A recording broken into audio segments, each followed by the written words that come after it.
Well, it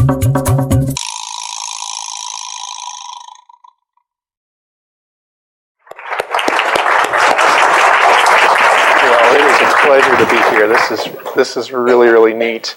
And I want to thank Dr. Ford and IHMC for hosting this. This is something that's truly special and unique about Pensacola. What an amazing thing to have this organization here in your town. It's really quite amazing. And I had an opportunity today to take a tour. This is actually my third time here in Pensacola, and had an opportunity to take a tour today, see some wonderful places all of which I wanted to go and eat at. I don't know if there's any connection, but that seemed to be where Ken wanted to go. He went, let me show you this restaurant, and let me show you that restaurant. It was quite the tour. And we've met some wonderful people. Some of you are probably aware of the fact that our organization is and an organization by the name of Smart City Consulting. We're working together to help you develop a brand for the city of Pensacola. And we're really, really excited about that. And we're really excited also about a couple of upcoming events. On May 14th and 15th, we're going to be holding some public forums to talk about the brand for Pensacola. And we would love to invite everyone to come and participate in those sessions. The sessions will last for a good long time, but you're able to kind of come and go as you please. So mark on your calendars, if you would, to come to the public forums on branding Pensacola on May 14th and 15th, and there'll be more information about that coming up pretty quickly about location and times and things of that nature. Well, with that, let's get started. There's a lot to talk about when we're talking about branding, and we're talking about cities, and we're talking about basically any kind of organization that wants to be branded. And today I'm going to talk to you, or we're going to build up to this idea of brand truth. There are kind of 5 key takeaways that I think every organization needs to pay attention to if you're going to be successful in creating meaningful brand experiences today. So we'll start here, and as I get towards the end, if there are key questions that you have about any one of these, I'll be happy to go deeper. But one of the key things that you have to do today is find experiences that are really significant in people's lives. That makes sense, right? It's not helpful to just go out and say, hey, we're going to do whatever it is that we do. You have to find ways of making things relevant and making sure that the experiences really matter to people. The second thing may not be so obvious. If you're going to be successful today, you have to create what we call cultural capital. And I'll explain what that means, but that's the stuff that gets people talking about who you are, that creates all kinds of cachet and relevancy for you, that creates a certain amount of status for your brand. Is this idea of cultural capital. Third, in order to differentiate yourselves, you have to brand for a true higher purpose. We're going to call that type of branding brand truth. Your brand has to stand for something that matters, something that's significant. Fourth, we know that today people don't have time. They're busy. They got all kinds of things that are going on in their lives, right? And the natural response to that is to say, well, if they don't have time, I'm going to try to get them to maybe do less with me. Make it more just spend most of my time making it as convenient as I possibly can.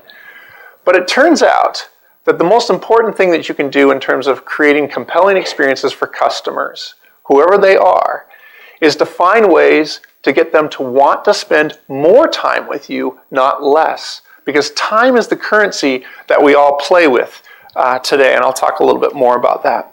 And the last thing you need to do, and I'll talk about this last, is focus on a few key things and do those things very well. And we call that starting simple and sweet.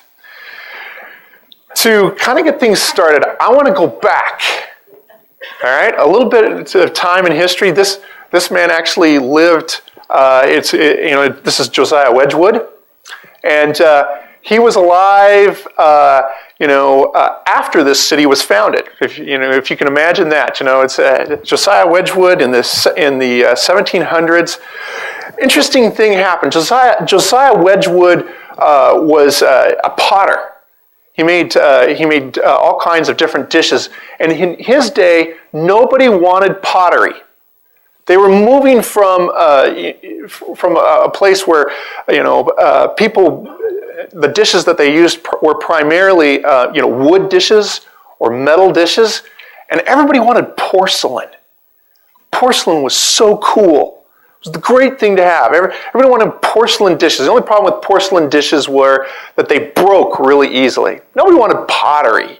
Who would want creamware? But Josiah Wedgwood completely changed the way people think about dishes and plates and flower pots and all these things. And by the end of his life, everybody wanted creamware. They loved creamware. Is that an amazing thing? Forget the porcelain. We want creamware. One day when Josiah Wedgwood was 35 years old, he was making these beautiful plates, and Queen Charlotte came to him and said, "Would you make some for me?" So he made plates and bowls and all kinds of things for Queen Charlotte. And then he asked her a question. He said, "Would you mind if I went around telling people that I am the Queen's potter?" She's like, "I don't care, whatever. You do whatever you want, right?" So he went around telling everybody, "Potter to Her Majesty, Queen's ware. This is the stuff that the Queen wants." And you know what? Demand just went like this. People are like, "Oh, the Queen's got it. Well, yeah, then I've got to have pottery too." That's the thing. And you would have thought that would have been good enough, right? If you got the Queen, you pretty much got it made. But no. Then all of a sudden, the Duchess of Devonshire, she comes along, and he says, "I'm going to make flower pots for you. Would you mind if I called these the Duchess of Devonshire flower pots?" And she was like, "Okay, yeah, well, I'm fine with that." And the word of mouth, people began talking, "Oh, the Duchess of Devonshire has her own flower pots." And, there was all kinds of conversation. And pretty soon, Wedgwood became associated with all kinds of really positive things. There was all kinds of cultural cachet. Everybody was talking about, "Oh, if it's not a Wedgwood, then it doesn't really matter, does it?" And pretty soon, Catherine the Great comes along, and she says, "I want my own pottery." Remember, nobody wanted pottery. Nobody wanted this. And all of a sudden, everybody wants it. Catherine the Great of Russia, she wants pottery.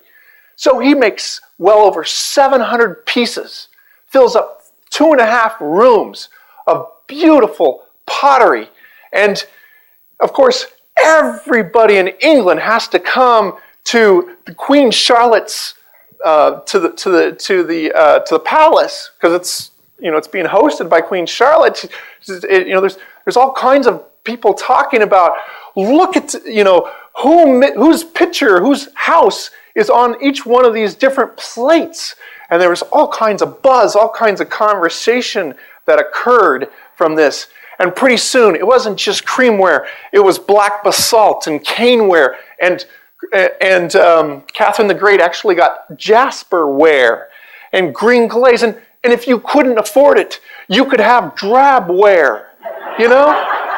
If there wasn't enough, you could have drabware. And so everybody was eating off of these plates. Each plate, each vase, each piece had a different story, conversation. Well, this is the stuff that Duchess of so-and-so uses, and this has got the house of such and such, and it was perfect for the time because people were starting to make money, trade was taking off, and there was this movement of income levels, people moving up, and they could make a fortune and they could lose a fortune, and they were buying all kinds of new things, and this is how branding started. It all started with Josiah Wedgwood. And Josiah Wedgwood was able to not only manage one brand, but he was able to manage multiple brands because he understood something, a very basic principle. You see, everyone talks about branding as the process of differentiating you from somebody else. But there's actually a lot more to it than just differentiation. What he understood, and he didn't call it branding, that term was invented by advertising agencies. But he understood that there were two things that he really kind of needed. He needed to create high cultural value for his products, and he needed to create status. And by associating himself with queens and duchesses and royalty, he was able to kind of move from one side of the spectrum. You see, this is kind of the commercial side of life.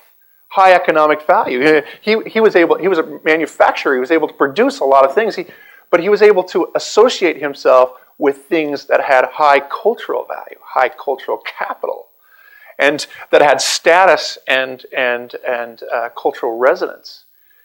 And when we think about branding, we think about differentiation, but that's kind of what it does for the company or the organization or the city. But what it does socially is a little bit different. What brands do socially is that they take things that are very meaningful in our lives on the right hand of the spectrum here, things that are very meaningful in our lives, and they create associations that are meaningful with things that are very commercial in our lives. So fast cars, boutique shops, Pensacola, the city itself. There's kind of a connection that happens. You think of somebody that's happy and enjoying some kind of meaningful type of moment, and then you put your logo with it.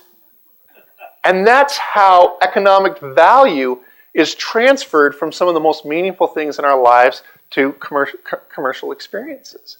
That's the social purpose of a brand, is kind of that relationship, that bridge between things that are very meaningful in our lives and products that are trying to be sold. And some people, that's an uncomfortable kind of feeling, and I understand that, but that's how brands work. It's kind of that movement that occurs. So the reason I wanted to kind of introduce this to you is I want to suggest to you that the more meaningful an experience is, the more cultural capital that we associate with it. Consequently, the more cultural capital, the greater the breadth of distinctions that we can make between different things. You see, if somebody says, creamwear has a lot of cultural capital associated with it, well, then I can begin to say things like, well, there's this kind of creamwear, and then there's that kind of creamwear, and the other kind of creamwear, and here's the most authentic kind of creamwear. I can create all kinds of different distinctions and differentiations, but that only can happen if people find it to be significant or meaningful in their lives. What often happens with products is, and with any type of an experience or any type of a brand, is that there's kind of there's the side where you're on kind of the high cultural value side of things, where people consider it to be meaningful. And when people consider things to be meaningful, they automatically do not pay attention to price. So this is an important kind of thing. You think about it for a second. The most meaningful things in our lives are transacted through gift giving. And gift giving is literally the process of hiding the price. Now, when I bought my wife her Valentine's Day gift, first thing I do is I take the tag off of it. I also hope that she doesn't notice that it's cubic zirconium, but we hide certain things, and then other things. And one of the most important things is price. And the reason is because the most meaningful things are literally supposed to be without price. They're supposed to be priceless. And if you can create experiences that are priceless, they will be high in terms of meaning, and they will be high in terms of status and cultural capital. What happens then is that from a commercial standpoint, those meaningful things, we're able to charge more for them. And so we start charging for them, and pretty soon people catch on and they say, oh, this is a premium product. It's not that it's priceless, it's that it's premium. And as soon as it moves over to kind of the high value, high priced side, then the consumer begins to say things like, well, then what we're really negotiating here is on price. And I want the premium experience, but I would like you to reduce the price. And pretty soon you find yourself working your way down until people see it as a commodity. And that's what happens with all kinds of different products. It's what happens with destinations, vacation destinations. Think about Costa Rica right now. Has a lot of cultural cachet. And a lot of that has to do with the fact that people perceive Costa Rica as a place where you go and you have an eco-friendly kind of an experience. That's more meaningful than Cancun, where it's all about, what you paid for the hotel and how fun it is. And then you have places like Guatemala that are trying to work their way up to be more meaningful, more significant in people's lives. So that's a little bit kind of a background, explains maybe a little bit about why cultural capital is so important and why you need to create it. Now I want to jump ahead a little bit in history. What happens when you combine traditional family values with the hippie generation? What do you get when you put those two together? What do you get? George Bush? Okay. All right. Haven't had that answer before, but we'll go with that. You get yuppies. There for about 6 months, yuppie was actually a positive term. It referred to people who that we called them fiscally conservative, socially liberal. That's what the yuppie was supposed to be. They had kind of social ideals, but they also wanted to have kind of the commercial side of life too. They wanted the great job. They wanted to drive the BMW. All of these different types of things. In the 1980s, we began to see all kinds of demographic shifts that were occurring. Dual income, no kids. We call them dinks, right? Yuppies. He worked on one coast. She worked on another coast. The mobility, everybody was moving around, all kinds of different things. In the 1980s, the hottest IPO was a company called The Sharper Image. Oh, we were buying all kinds of different things. We were buying Walkmans and microwaves and VCRs and all these things. Faith Popcorn talked about the 80s as the time of nesting, where we brought all this stuff home to our houses. We were buying all kinds of different things, materials, products. We began to spend much more time on the economic side of life. There was a movement, longer work hours. We had power. We had power meals, power exercise, power ties. Status through things. There was this movement, this shift that was happening, where we were moving over to the economic side of things. There was also a reduction in terms of cultural capital. People began to lose faith in traditional institutions, government, established religion. There was an increase in mobility that I talked about, corporate downsizing, a lack of a sense of place. We had an increase in divorce, dual incomes, all of these different things that were occurring, each of which has an impact on an individual's ability to create meaningful experiences in their lives.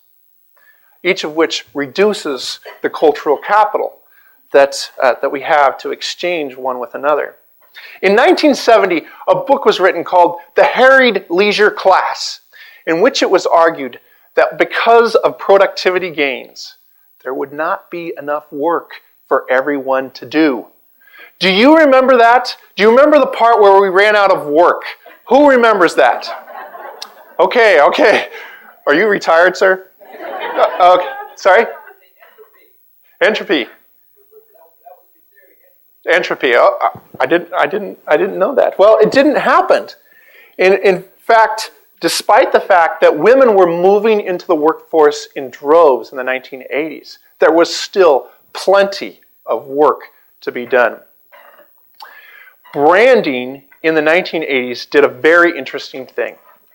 And the companies that were most successful with in branding were those that focused on what we call brand image. Ralph Lauren, perfect example of brand image.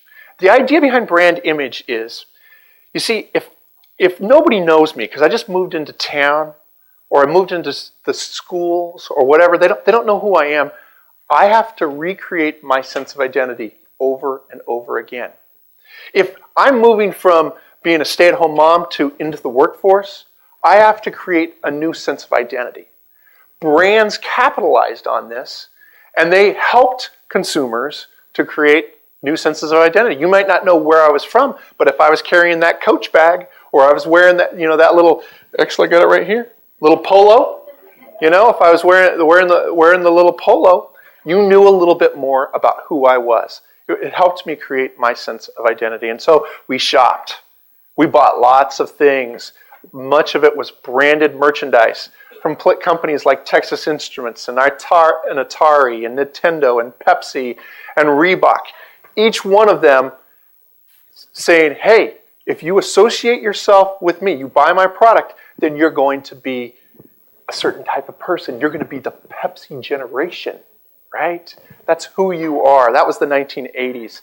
What we see is kind of this demand for products and services, all kinds of new things that, and the most successful brands were focused on brand image, and that led to certain innovations like the sharper image, where people bought products that had a certain personality to them, that made a statement about who they were. Can you imagine a farmer in 1910 turn into another farmer and saying, you know what, if you want to relieve your stress, here's how you do it. Take this little blue ball in your hand and you squeeze it really hard. Can you imagine that kind of conversation? It wouldn't have happened. Now, why wouldn't it have happened? What has changed? What caused this phenomenon of little blue balls? Where did they come from? Why are they here? It has to do with a shift that has happened. Work at the beginning of the century, at the beginning of the 19th century, or of the 20th century, I should say, was very physical. At the end, it was very mental. Relaxation changed from being very sedentary to being very, very physical. This is where spas and all kinds of different things, came to be. Work became ubiquitous. You could take it anywhere. It could be you could go home with it. It was this mental kind of relationship that you had with a screen that was kind of happening, right? Consequently, what did people want? They wanted a different context. They wanted a different place. They wanted to get away from work. And it's hard to get away from work when it's mental. It's really hard. You need context and place to help you to get away. They wanted to go on vacations. The cruise industry at the beginning of the 1990s and the cruise industry at the end of in 2000, completely different. Amazing growth that happened in travel. It wasn't that brand image went away. No, there was still lots of brand image. It was just that we began to look for experiences. And if you haven't read this book, I would highly encourage you to read it. It really explains what was occurring. This shift from a service economy to an experience economy. Pine and Gilmore in this book argue that we have moved from an agrarian economy to a goods-based economy to a service-based economy, and now we're moving to an experience-based economy. And the difference between staging experiences and delivering services is as vast, as different as delivering services and manufacturing goods. That's how radical the change is in the economy. People want experiences. And the key thing that you have to do if you're going to create experiences is get people to want to spend time with you. You have to get them to want to spend time with you. We began to see all kinds of new types of things happening dealing with this idea of experiences. Think about themed restaurants, an example of kind of getting people to want to spend time with you. In the 90s, they took off all kinds of themed restaurants that were out there. You think about REI, Recreational Equipment Incorporated. I don't know, this is a picture that was taken in Minneapolis. That big thing in there is a rock. That's a big rock. They stuck a big rock in the middle of their store. Now, how do you sell t-shirts? How do you sell things in retail locations? It's by sales per square foot. What happens when you put a big rock in the middle of your store? How does that impact sales per square foot? That's a weird thing to be doing. Unless you add rock climbing equipment and people can come in and they can climb and they can experience what the products are all about. Then you're getting people to want to spend time with you. You're bringing them in and they do buy more t-shirts. And it has nothing to do with the fact that you've taken up all of this space for a big old rock in the middle. We begin to see all kinds of boutique hotels. I love the Library Hotel. It's based on this idea that every room is a part of the Dewey Decimal System. And each room has different books in it. Isn't that cool? You can go in and one time you have the room that's the art and literature room. You know, in the next room down, you know, you have the sports, whatever it is. Each room is distinctly different. This idea of getting people to want to come back and spend more time with you. In the 90s, branding changed. The focus was on brand experiences. And the most successful brand in the 1990s was Starbucks. Because what consumers wanted was a sense of context, a sense of place. They were so mobile, they were so moving around, they wanted some kind of place and to experience and to get away from things. So again, we bought all kinds of products, but now those products and services were wrapped in experiences. And it wasn't enough just to have brand image. Now you needed to manage the overall brand experience and everything that happened associated with it. And innovation became more about the encounters that people had with you rather than whether your product had certain features to it. And yet, there was this feeling that life had somehow gotten kind of plasticky. How many Chuck E. Cheese's can you go into and feel like you're having a meaningful experience, right? Things themed this, themed that. It got feeling, life. Cities began to feel plasticky as well. There was the feeling that no, that kind of design, that suburban design, is not very authentic. It's just kind of, it's not real. I love this example. Very meaningful experience in everyone's life, getting married, right? The average wedding in the United States today costs $20,000. That's a lot of money for one day, but weddings are supposed to be priceless, right? So it's okay for all that. Well, this is a website. I took a capture of it in 2002. You can see it up there. The idea behind this website is your wedding will be much more meaningful if you spend less money. Now, isn't that a crazy idea? If you do something creative with the flowers, if you have your friends involved, they're helping and sharing, you do those types of things, your wedding will actually be more meaningful when there's less money associated, with less things being bought. This is part of a whole trend called lifestyle simplification. The idea was one of you gives up the career, the fast-moving career, and maybe takes a part-time, more relaxing, more enjoyable. You downsize the house a little bit. You don't need all of that house.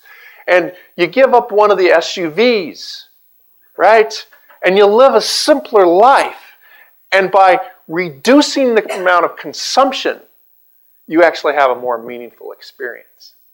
And I can see from your faces that resonates with some of you. I can see where that's going. Well, from a product development standpoint, that's scary. You mean you might have a more meaningful experience if you don't buy my product? I'm not comfortable with that, right? What we began to see in branding was some new, real interesting innovations. brands like The Body Shop, run by a woman by the name of Anita Roderick, who said, this is what I stand for. This is what I'm about. We don't do animal testing. We care about the environment. She had a whole list of things. And by the way, if you don't like that, fine, go somewhere else. I mean, they were just very, very serious about what they stood for. And what people said was, The Body Shop and places like The Body Shop, they're real. They matter. That's standing for something. And that created a certain amount of authenticity that they really liked. Do you remember what we called women who had careers and families in the 1980s? What do we call them? Super women, super mom. Do you know what the Yankelovich group calls that exact same demographic today? Jugglers. Now, I don't know about you, but it kind of seems to me like it's lost a little cultural cachet. And this is something that's going on. This is a conversation that women all over the country are having. Young women are having this. This young woman, I read this article in the New York Times. She's going to Yale. She's going to get a master's degree from Harvard. She's going to get this fantastic job. She's looking to work for a great company. But as soon as her children come, she's planning on going home and being a stay-at-home mom until her kids reach a certain age, and then she's going to go back. Now, her schooling is going to cost her well over $100,000. That's a very expensive way to become a stay-at-home mom. Very, very expensive way. Why is she doing that? Why is she making those kind of choices? It makes sense if you understand that she's trying to have both in a meaningful way. She wants to have the economic side of life, and she wants to have high in terms of the cultural capital side of life. And then it begins to make sense. You can see why she would make those kind of choices. It's very different type of choices that young people are making today than their parents' generation did. And they're trying to figure out ways that don't deal with just kind of balancing in the same way. On the other end of the spectrum, we have baby boomers.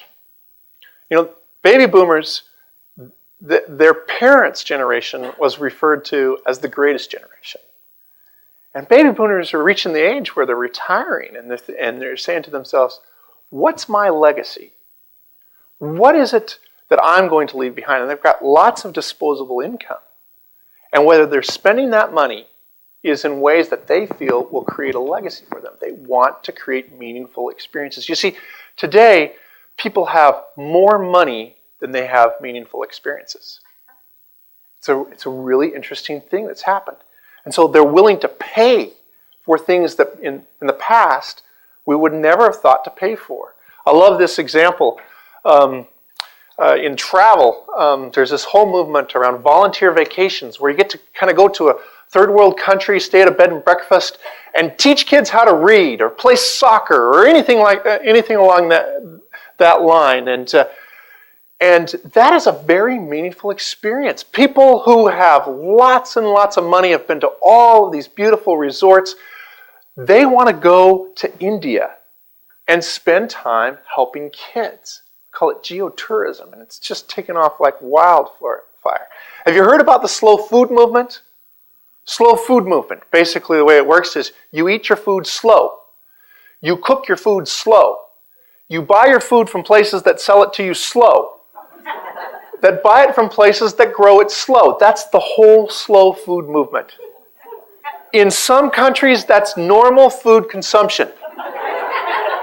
In the United States, that's a premium experience. You pay extra to have your food slow. Getting people to want to spend time with you. I think this is very interesting. Newman's Zones really changed the way that people think about salad dressing. Salad dressing. I love their tagline. Shameless exploitation in pursuit of the common good.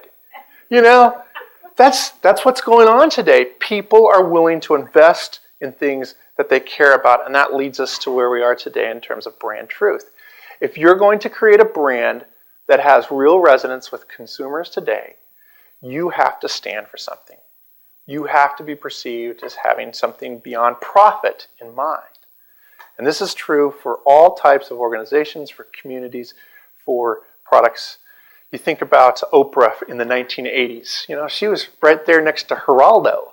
We thought about her in Geraldo terms, But today, she is about meaningful experiences. She understands how to create brand truth, to stand for something. And much of how she does it is through gift giving.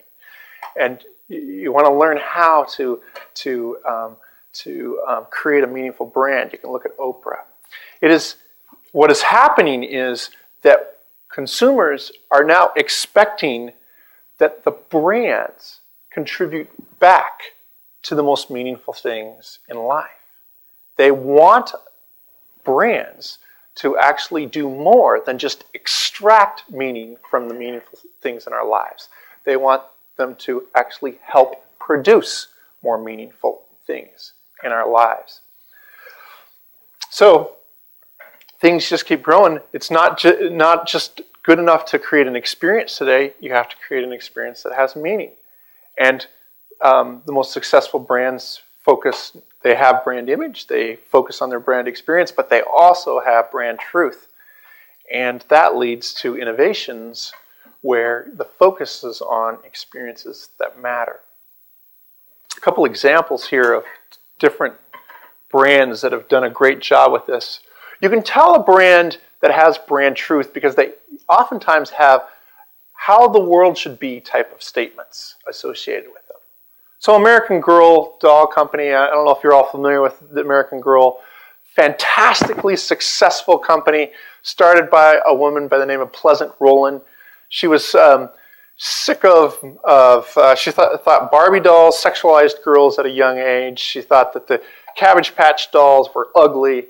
She said, I'm going to create a doll that has values associated with it. If you were to take the website of the Girl Scouts of America and put it next to the website for American Girl dolls, you would have your daughter involved with American Girl. It's that they're that good at talking about values. They're just so amazing. She said, I think that girls that are 7 and 8 and 9 years old should still be able to feel good about playing with dolls. Girlhood should be extended. That's how the world should be. Not the opposite way. Right? It's not about, it's not about girlhood being overcome by teenage angst and things of that nature. That's what American Girl is all about. Because she stands for that. You're so incredibly successful that Mattel bought them. Yeah? And so, and now American Girl is just doing all kinds of great things where Barbie is still struggling. Method soap. I love Method soap. Method detergents, all kinds of different things that they do there. Their brand truth. People should be against dirty. If you're going to take a stand, take a stand. People should be against dirty. I don't know what that means, but they're doing incredibly well with it. Just an amazing kind of thing that they're doing. When it comes to cities, one of the most amazing stories, I think, of city branding is the city of Santa Fe. You see, Santa Fe, they figured this out in the 19th century. 1890 is when they figured out how to brand and create meaningful experiences. Santa Fe is a place that should not exist. The Santa Fe Railway does not go through Santa Fe. Okay? After the Mexican government left, after they lost, Santa Fe was the seat for, the Catholic Church and also for the government. It should have disappeared because there was no purpose for it. Nobody could really get to it anyways. And the city and the city leaders, the boosters, they got together and they said, what are we going to do about this? And some of them were saying, well, we need to be like the rest of America. And they began to build houses that were brick and schoolhouses that were brick. And then other people said, no, we need to be distinctly Southwestern about the cultures that are here, about the Mexican culture or the Spanish Hispanic culture, about the Indian culture, about, and yes, about the U.S. culture as well. That's what we need to be about. And they said, we need to have like a fiesta or something like that and celebrate those types of things. And And there were some architects that came in, and they helped establish what is considered the Santa Fe look. Did you know that before 1876, 1877, somewhere around there was no Santa Fe look. They didn't have adobe houses. It doesn't go back that far, folks. They made it up. It's the first themed city. Before Orlando, there was Santa Fe. Okay? And they were able, because they cared about preserving their culture, to create this amazing situation where people now think Paris, New York, Santa Fe. How did they do that? And it is primarily through the way that they created cultural capital and this idea of celebration and preservation of the life and art of the Southwest. They created Brand Truth. Well, hopefully I've explained kind of why finding the experiences that matter is so important today, what creating cultural capital is, how to brand for a true higher purpose, a little bit at least, and why you need to get people to want to spend time with you, but I didn't spend any time on Start Simple and Sweet. So let's wrap up with starting simple and sweet. Here's my recommendation to any and all of you. The first thing that you want to do is to find new emotional jobs that you want to get done. 2 weeks ago, I was presenting at the International Federation of Funeral Homes and Crematoriums. Really interesting crowd, okay? Very interesting. I had a couple of jokes. They didn't work so well, okay? I said to them that they needed to find new emotional jobs to do, and that saying we care is not enough. You have to find new emotional jobs to do. In the 80s, the focus was on this sense of identity, and that's still important. In the 90s, the focus was on a sense of place. Today, the focus is on a sense of purpose, and there's all kinds of new emotional jobs that you can be doing for people. Then you have to take those jobs and turn them into gifts. Create cultural capital around them. Never be perceived as your sole purpose is to be premium, but to figure out ways to make them into gifts. Then the next step is to take a stand. Stand for something. It could be, standing for being against dirt. I mean, it can be almost anything, but you need to take a stand and have a higher purpose. And the last step is to stage a sequence of events for your customers, for the people that you're working with, that allow them to want to spend time with you. I've been listening to Dr. Ford as he's been talking about how he recruits talent to come to this city. And every single time he says, first I take him here, then I take him here, then I take him here, then I take him here. He's got a sequence of events that he creates that helps people understand why it's meaningful. He doesn't say, oh, I don't want to waste your time. We're going to make this really quick. Here's our pitch. That's not the approach that he takes. Instead, he says, look, first I'm going to do this with you. After you understand that, then we're going to move on. People have as much time today as they've ever had. There's still 24 hours. The difference is they have much more opportunity in how they spend that time. And if you can create a sequence of events that are meaningful to them, they will spend much more time with you. I want to thank you for your time, and I hope that this has been helpful, and we're ready then to take some questions if you have some. Thank you very much.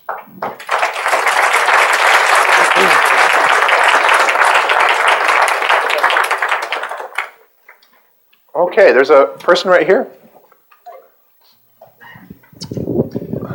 Pensacola Junior College a few years ago had a futurist come visit Pensacola, and his name was Jeremy Rifkin. He was the guy that wrote the book on entropy, and he said that with technology, computers, and robotics, we would be out of work and we'd be no work to do. So that's where that came from. Yeah, well, it actually predates Jeremy Rifkin I mean, his book came out in the 80s, right? And there was a lot of, I'll tell you just a personal story. My dad got his master's degree in recreational management. It's like, Dad, what are you doing? I mean, is that like the fall, you don't want to do anything important, so you get recreational management? He said, no, son. When I was in college, the big issue was that we would have to move to a 35-hour work week, and then we'd have to move to a 30-hour work week, and people were going to have all kinds of time on their hands, and so that was going to be the booming industry. So, that was 1969, 70 was when a lot of that stuff was happening. It was just an amazing type of thing. Other questions we have here? Come on. All right. Right here. This. Oh, sorry. This morning on Good Morning America, they were talking about the latest thing, which are green weddings. And everything, they're broadcasting it now. It's become very big. Everything is recycled. Mm-hmm. They even do it outside. Everybody pitches in and makes the arrangements, the flowers. They use recycled candlesticks that they've crafted together. And they say it's the latest craze. Yeah, it's perfectly. That's a perfect example of what it is that we're talking about. You're absolutely right. I mean, did they recycle the bride and groom too? Maybe with the divorce rate, maybe probably that's kind of part of it. Who knows? Right here. Dr. Norton, thanks for the presentation. Question on co-branding or strategic alliances. Can you talk a little bit about tying in other brands with your brand? Sure. That's a big subject. Is there a particular part of that topic that you'd like? Like, is it good or is it bad? Is it necessary? Is there a point when a company or organization needs to co-brand? Should it be done earlier than later? Or is there a point where they need to co-brand to be competitive? That is a great question. Where to start with it? Because there's so much on strategic relationships. Co-branding between two organizations has not been very successful long term for a lot of organizations. The only two companies that I know of that have been successful long term in staying as two separate entities and co-branding together is Northwest Airlines and KLM. And they have had a long-standing, overlapping type of relationship that a lot of the other airlines now try to model to a certain degree. So Delta does certain relationships with Northwest, but nobody has been able to really manage that brand relationship like they have. What often happens with strategic alliance type co-branding is it's temporary. It serves an immediate type of a purpose. It helps each other to kind of leverage their way, and eventually they either come together as a new entity or they go their separate ways. And so that type of thing rarely lasts long term. Yes. Back here in the back. It would have been easier to go around this way.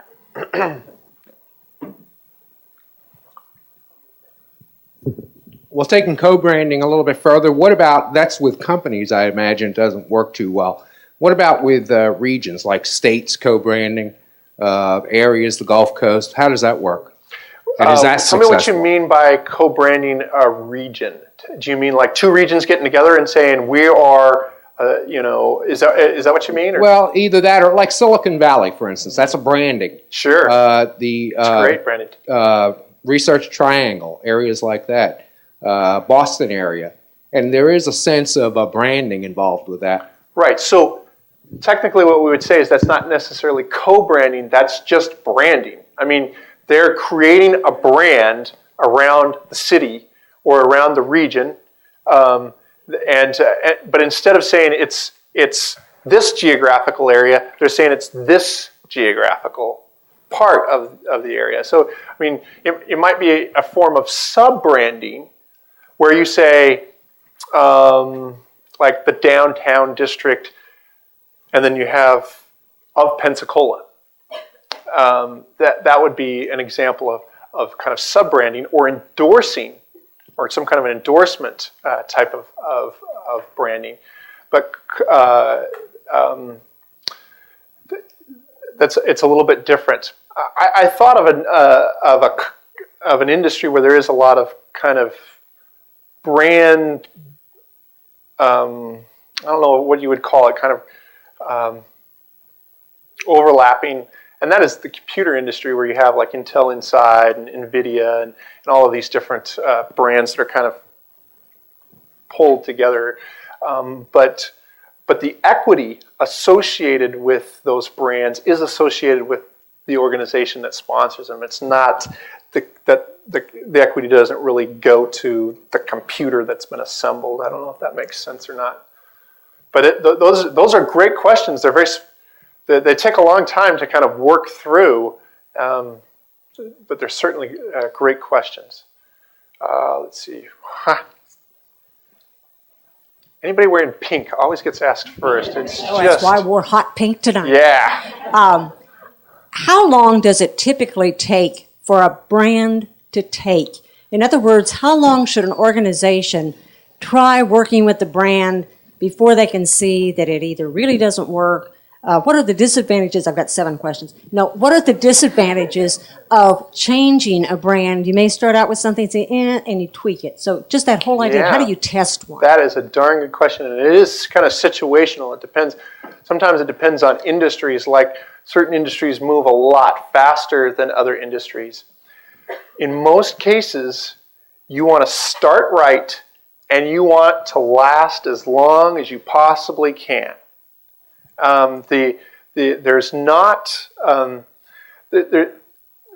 of the reasons that we add taglines to brands like our tagline, "Find the experiences that matter." That's a place where things can move, shift.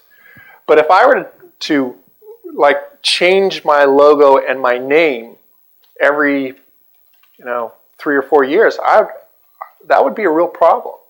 So naming, it has to stay really solid. But it's not just naming. You want the experience and the imagery and the associations to stay as long as you possibly can. Coca-Cola, this whole idea of the real thing. Do you know how long that's been around? A long time. Since the 60s, I believe, is when they started talking about it as the real thing. It might have been even earlier. So it's important to last for as long as you possibly can, and the key to it is to start right, and then to really build from there.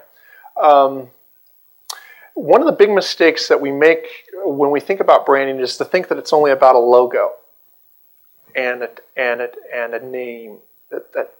That is probably the most visible part, but it really is such a small part. And if you think about Santa Fe, does a logo come to mind? Do you have a logo in mind? No, you have a food in mind, or you have an environment in mind, or you have a necklace in mind. There's a lot of, or a style of art that comes to mind. There's all of these other things that come to mind, associations that they have created and nurtured over time. And now I hear people saying, and I heard it the other day, well, but Taos does a better job than Santa Fe at it. And that has more to do with that Santa Fe is kind of moving from being priceless and meaningful over to being premium, and now it's dropping down to being a commodity than anything else. That was a long-winded answer. I'll try to be shorter. Hi, you've said this is your 3rd time in Pensacola, so what's your impression of us in terms of where we could go? Obviously, there's historical importance here and significance, but that only goes so far in the marketplace. My impression of Pensacola is it is a wonderful place to be. And I would like to, I kept thinking, man, I wish I would have bought property, I mean, it is just, there's so much that is positive about it. There's some available? All right, you can help me out with that. It's not a direct flight to Colorado Springs. If you could get the Navy and the Air Force to work together, maybe we could make that work. But but I'm very, very positive about what you're doing. You know, it's easy for cities, and my colleagues at Smart City Consulting would talk a lot more about this, for cities to get down on themselves and say, you know, we're really, you know, we're not that good. And it's really easy for them to do that. But the fact of the matter is you're doing a lot of great things. My impressions of where you should go with your brand, I have not formulated and will not formulate until after we have the public forums, and I would very much encourage you all to come to the public forums and participate in that process. Right here.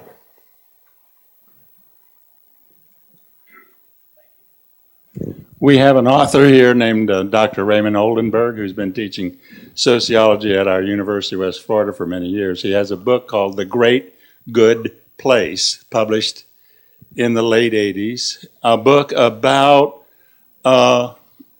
place. Mm-hmm. His thesis seemed to be, though, that we should attempt to create places which are conducive to conversation. Could you comment on the importance of conversation as the kind of quality experiences that you've been talking about? The fastest and easiest and most successful way to exchange a gift is to talk. Talking is a form of gift giving.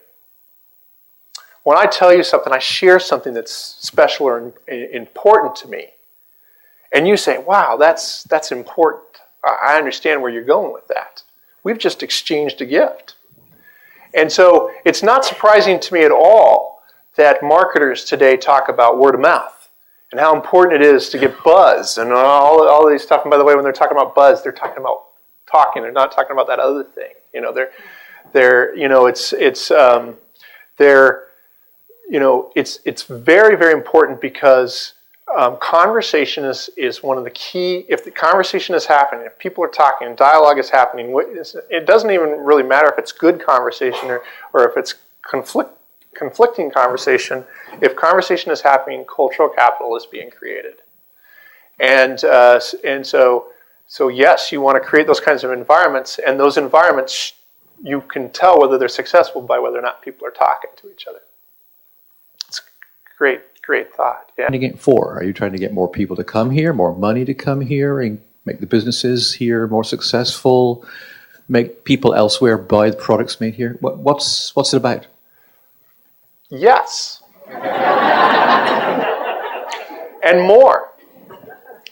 What we're focused on for you is helping you to define the essence of who you are, so that you can then take that and utilize it to do all of those types of very important things. They're very, very important things that need to happen. Getting more the right people to come, more of the right people, understanding, in terms of planning and the city and making those kinds of decisions and building esprit de corps within the city so that people feel good about what the city is all about. Those are all things that we want to do. Every one of you has an image in your mind of what the Pensacola brand is already. And one of the things that you're going to run into is that when we come back and we talk to you and we suggest to you our recommendations, you're going to say, well, what about this? And what about that? And unfortunately, you're not going to be able to be all things to everyone. What we're going to be trying to do is to find things that we think are going to be priceless, meaningful, relevant, differentiating, true. Those are the things that we're going to be focusing on. But the answer is yes. One more question. One more question. All right. Right up here. I think I'm a little way off. This is not about really business, but a thought I had. I might want to do a small business in a year from now when my bankruptcy's over. But yeah. So here I'm going to move to Ann Arbor, Michigan next month. And as I look to create a new life for myself, and I maybe make a card up to hand out, or meet people like, who am I? And I'm starting to get some ideas. Am I that woman getting away from that hot, humid hurricane, house fire, demolition, bankruptcy life, and I stagger in, oh, help me, poor me? Or am I that single vegetarian, and doing, like yoga or something, yeah. As maybe each one of us starts to make our little life where we might get an idea of how to present ourselves. Is this? Yeah. So here's my suggestion to you, okay? And this is going to sound like a little bit of a broken record, but anybody who comes on May 14th and 15th, we will be doing a series of exercises. You are welcome to take those exercises home with you and use them for your own purposes.